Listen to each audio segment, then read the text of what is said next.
Hello, welcome to today's Take 5 as we dive into Hebrews chapter 12. I found it really cool that we are going through this chapter this week because this week was supposed to be the week of the 2020 Summer Olympics, which we all know were not happening. They're actually supposed to be wrapping up this Saturday though. And it's not uncommon knowledge that the Greeks and the Romans loved their sports. It was actually very patriotic to be both good at a sport and to bring glory to your country. And the author of Hebrews knew this. And so in Hebrews chapter 12, which is what we're going to be in today, the author actually divided it into two different parts. The first part dealing with the race and the second part dealing with citizenship. Now, at first, these two things seem completely separate, but they actually go together. And that is because nobody could actually be a part of the official games unless they were a citizen.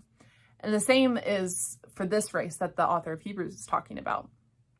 He is just talking to believers. So those who are a citizen of the kingdom of God through salvation.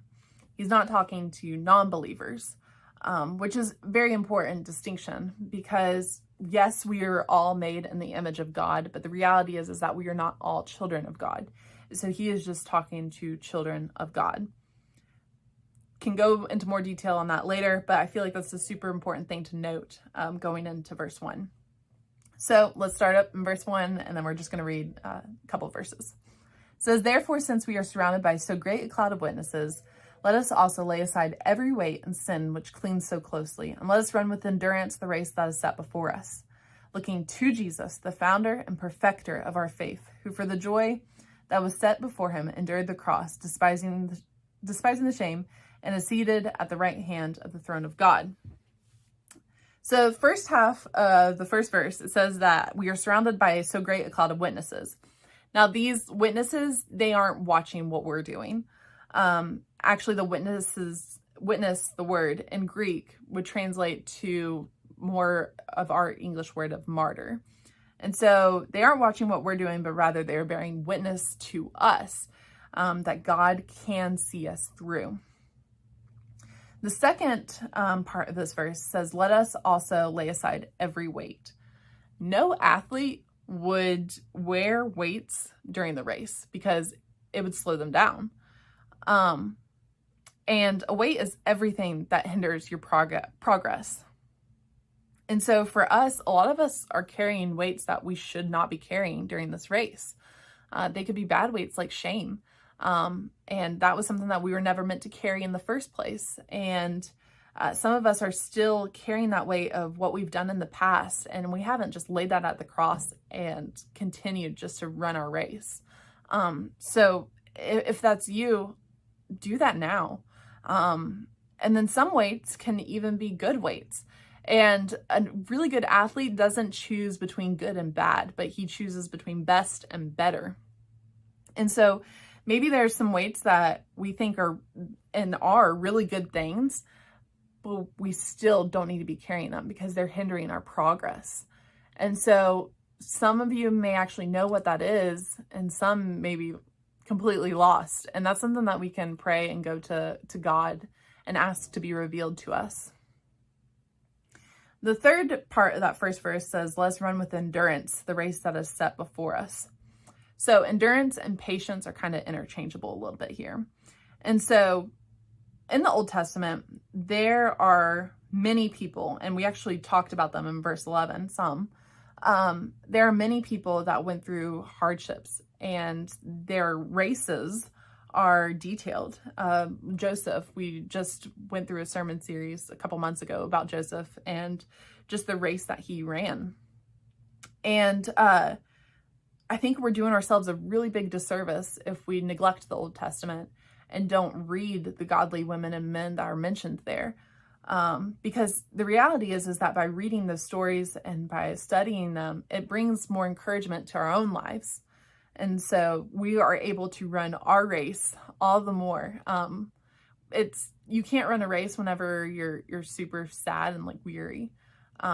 Because you're going to give up. But if you're really encouraged, man, you even sprint harder. For me, I think the fastest I have ever run in my life is whenever I was chasing after an ice cream truck, and my parents still mention it to this day, but I was highly encouraged to get to that ice cream truck. So I was booking it.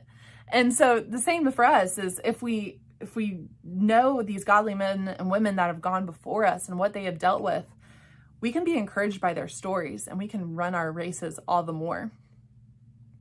The second verse, I really just want to focus on the first three words. It says, looking to Jesus. To look means to trust. And the author's readers were very prone to actually look backwards, and then they wanted to go backwards. But he encouraged them to follow Christ's example and look ahead by faith. And everybody knows the story of Peter and how he was walking on the water and his eyes were on Jesus and he was able to walk on water. But the second he took his eyes off of Jesus, he began sinking. And looking at the circumstances that were around him, he began sinking. And I think the reality is for us is that sometimes we don't even know that we're sinking until our head is underwater completely. We just take our eyes off of Jesus just for a second, and we just don't realize how far and how fast we can sink.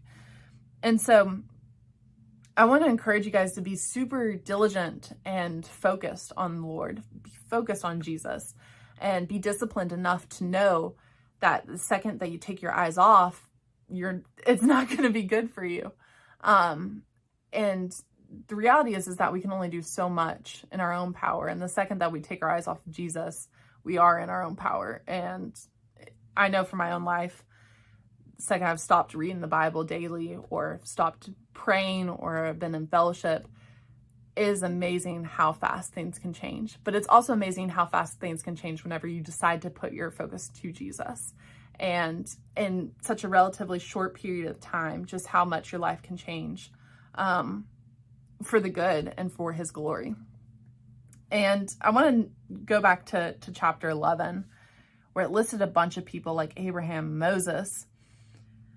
And these people that were listed here, they lived for the future. And this enabled them to endure. And so I want to encourage you guys today to live for the future, live for Jesus, focus on him and look to him.